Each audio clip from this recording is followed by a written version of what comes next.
Nights like this lead to love like ours. You light the spark in my bonfire heart.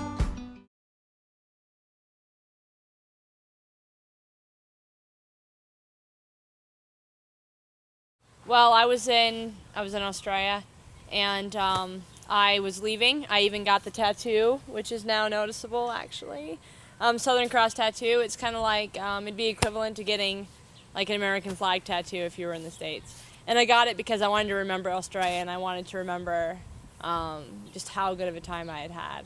And then I met Rob, and then I instantly regretted the tattoo because I went, ooh, maybe my time in Australia isn't up. And now I live there, so oddly enough. But I met Rob in a hostel, and we instantly became friends, and one thing led to another. Me and Becca met in Sydney, Australia. We had it was my last night in Australia. It was Rebecca's last night in Australia as well, and we went to a quiz evening, which was at the backpackers that we were staying at. And we ended up just having some good times, having a few drinks and things, and we just met up and just really got along well with each other. The next day, we then Becca was flying out to go back to Iraq, and I was going back to England, and our gates were 2 gates apart from each other, and flights were 10 minutes apart, and so we kind of just hung out at the airport, and yeah, just over that small amount of time, we kind of just both knew that there was something special between the two of us.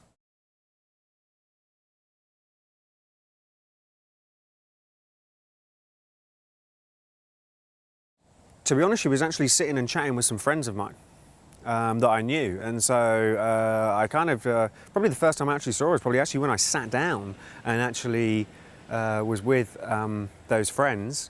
And then she was there, so it was just like, oh, hi, how are you, sort of thing, and then she definitely took me by surprise, yeah.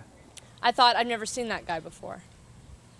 And that's what I remember the most. And that's simply because I'd been there for a few days, and Rob had been doing the rugby sevens in Adelaide, which is another city in Australia, and he had came back just for his last night before he was flying out. So we walked into trivia, and I was just kind of like, oh, who's that? And I approached him, and I just said, hey, my name's Becca, and yeah.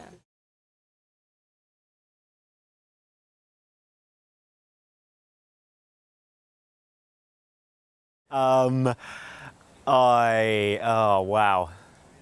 First date. I don't know, it could literally be in Australia. The first date could literally be in Australia. Every other one from there was always, I was here in Nebraska, for 2.5 weeks. Is that a first date? 2.5 weeks? I mean, if Becca goes out for something to eat, I'm not going to stay somewhere else. So, the first date when we probably actually sat down and actually went or turned around and said, oh, yeah, let's go out, let's go and have a date night or something like that, would have probably been in Australia. So it would have been quite a long way into our courtship. Yeah. I got asked about first dates on my hen do, and I have to admit, when they said, what's your official first date, we really didn't have one. But I do have to admit that the first time I ate with Rob was actually at McDonald's. It was the day after we met, and I paid for it.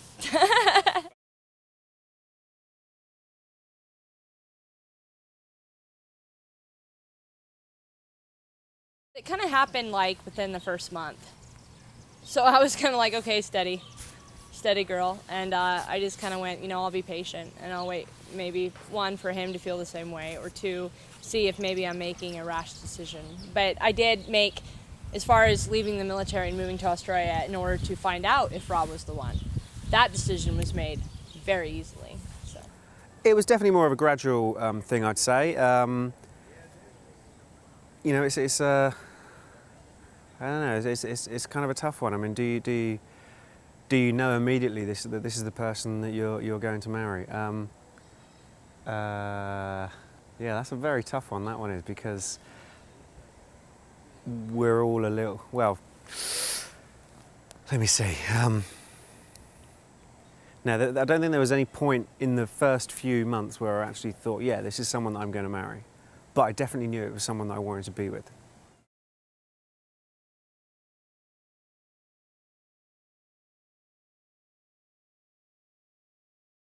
Oh, it's the most crazy part of your life. You've then got to start organising all of this and to get to this point of this beautiful day that we're having today. It's manic, it's crazy, but it's great fun. And it's awesome being able to actually sort of do it yourself and just get everything that's going and then make some crazy last minute decisions that that maybe you didn't want to do originally, sort of thing. I mean, a crazy last minute decision. You guys being here now, it was a last minute decision that we just turned around and just went, yeah, why not? Let's just actually do that. I mean, last minute is probably 2-3 months in to the day or whatever. But I mean, that's pretty last minute when you're trying to plan a wedding anyway. So. Well, my parents had been planning on coming over. We had gotten them passports, and they got in June of last year. And I had a feeling that if we were going to get married, if he would ask, that would be a great opportunity because my parents were physically there. And so I had it in my mind that he would propose. And when he actually did propose, I wasn't ready for it at all. And I thought I would have been, and I wasn't. Because I thought, even to myself, even that day, I can remember thinking, oh, okay, I'm going to get proposed to. And it happened, but I still was completely like, oh my God, it's real.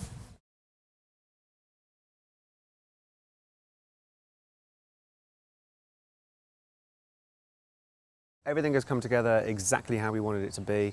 We're slightly behind, obviously, but everything has come together and it's been absolutely great. Got to take my hat off to all the groomsmen, the best man, the ushers, the bridesmaids. They've done a fantastic job in pulling all of this together for us as well. And it's been really good, really great time. Absolutely, it did. And there's so much more to follow that I have to admit, I'm still focused on it. So at this point, everybody loves the food. The decorations are gorgeous. They're better than I had anticipated, even though I knew they'd be great, but they're amazing. And the church service was great. I know there were some lines in there and there were some moments in there that were captured that I think will really make it great later as well.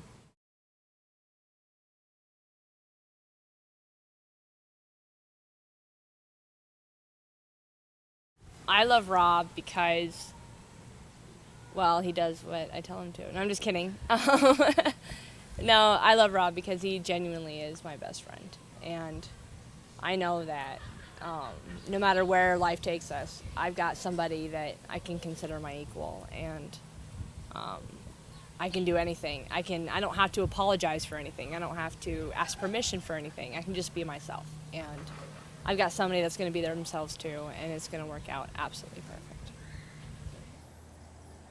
Rebecca is my soulmate, my best friend. The diamond in a bunch of pebbles. She is amazing. She is. Every time I wake up with her, it's just amazing. It's great that she's there. When I get home and she's not there, I'm sad. I get upset about that fact. It's been hell actually we've had a week where we've literally been apart, and it wasn't a very nice time to be apart from her. And we were not only, just apart by distance, but by daytime, hours, all that sort of thing. It wasn't very nice. But no, she means the world to me.